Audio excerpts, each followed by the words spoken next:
Sabi ko minsan ayoko na manood ng, except sa inyo ha, may ibang balita kasi parang ewan ko, parang minsan hindi ko na gusto na napapanood. Anyway, kanina wala akong choice. Gusto kong tignan ko talaga lumabas nga sa mainstream media yung balita kanina. Lumabas nga siya, nakita ko nga doon na ang pagka-headline pa ata parang pinuntahan. Meron dito, binigyan tayo ng grant ng Japanese government ng 3.5 billion pesos, hindi ako nagkakamali. Ano? Kalahati. The cost of the project is around 7 billion. So nagbigay sila ng, at that time was 2.5 lang, I think. Well, nevertheless, it was really 50% of the cost of the project was a grant from the Japanese government. Bigay yon. Okay na yon, agreed na yon, nakakuha na tayo ng lupa dito sa Davao City, sa Biao Eskwela, we complied with all the governmentary. Welcome back to Master Kalog, and don't forget to subscribe and click notification bell for more updates.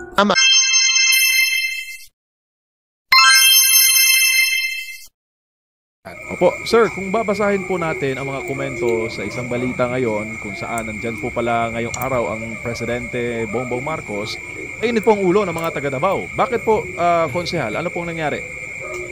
Alam mo kasi, panood natin yung interview niya, yung kanina may interview na lumabas sa kanya kanina, na sinasabi niya na parang kanila daw yung project na yon.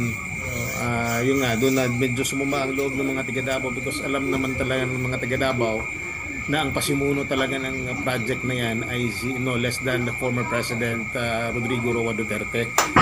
Alam nyo, matagal na yan dream ng ating dating Pangulo, Tatay Digong, na magkaroon ng coastal road.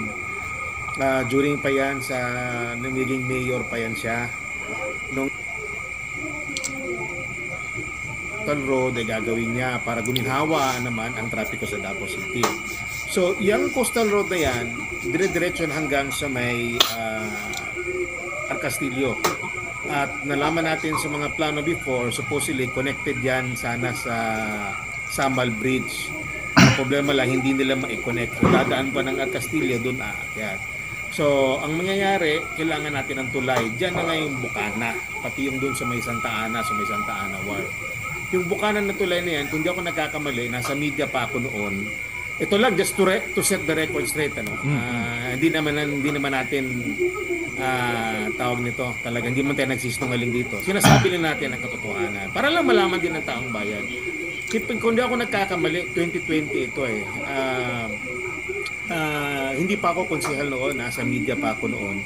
Napag-uusapan ito kasi ginagawa na yung coastal road at that time. So, ito na, kailangan ng parang i-connect yung coastal road doon sa Bukana area. So, if I'm not mistaken, mga around December yun, mga 2020 yun siya.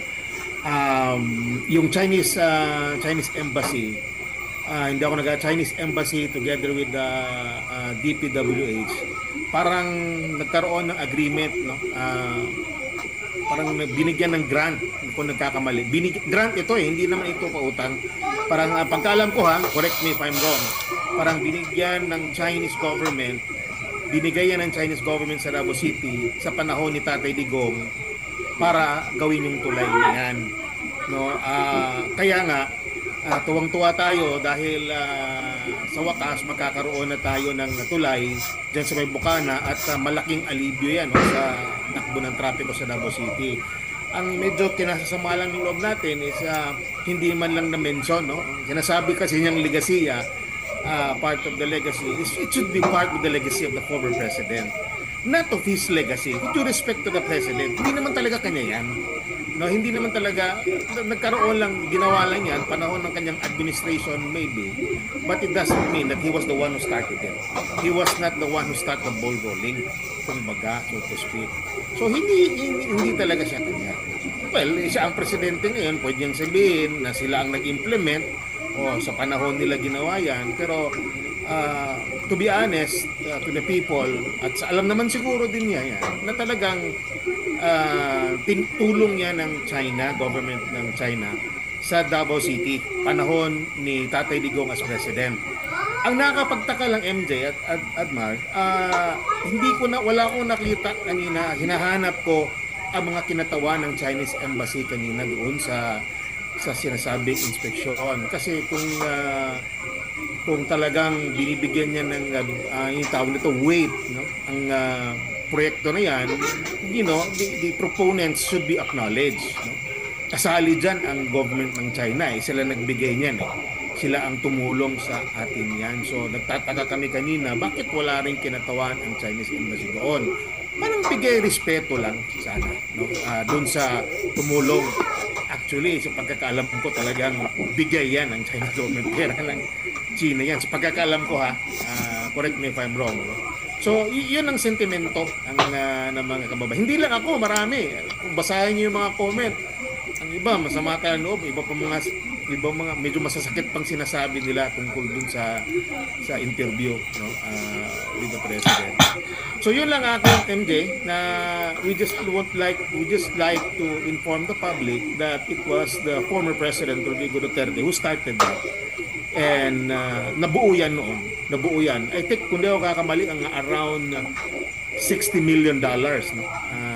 Yung ano na yan, yung project na yan, MJ. Opo, 3.2 billion, sir, pesos ang pesos. Opo, budget. Pesos. At ginawa at no cost to the Philippine government, grant or gift o regalo. Oh, tama ka dyan. Tama yun. Regalo yun. Opo, not from a loan. So, walang repayment, walang interest, at hindi rin siya nakakadagdag sa national debt. Exactly. Kaya nga dun sumamano natin kasi bigay yun sa atin, bigay sa mga tiga Davao. Okay naman ang presidente mag-inspection siya, pero naman kahit paano, with due respect to the former president na pinakulong nila, dapat sana sabihin, actually, this is a legacy of the former president. Pero masakit siguro, hindi niya masabi siguro yun.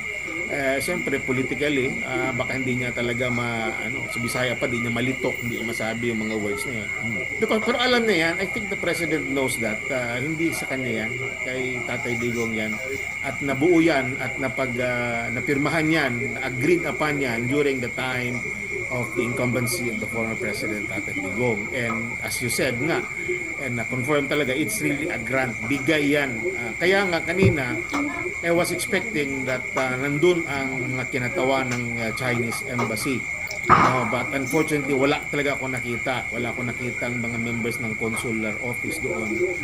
It was only a few people siguro from the side of the president, the side of the government, and from DPWH, and DOTR, and siguro maraming mga doon. Pero wala akong nakita tawag nito, kinatawa ng Chinese Embassy. As tinanong ko yung taga DPWH, ang tinanong ko kung kailan ba talaga officially magbubukas yan, ang sabi is December 15.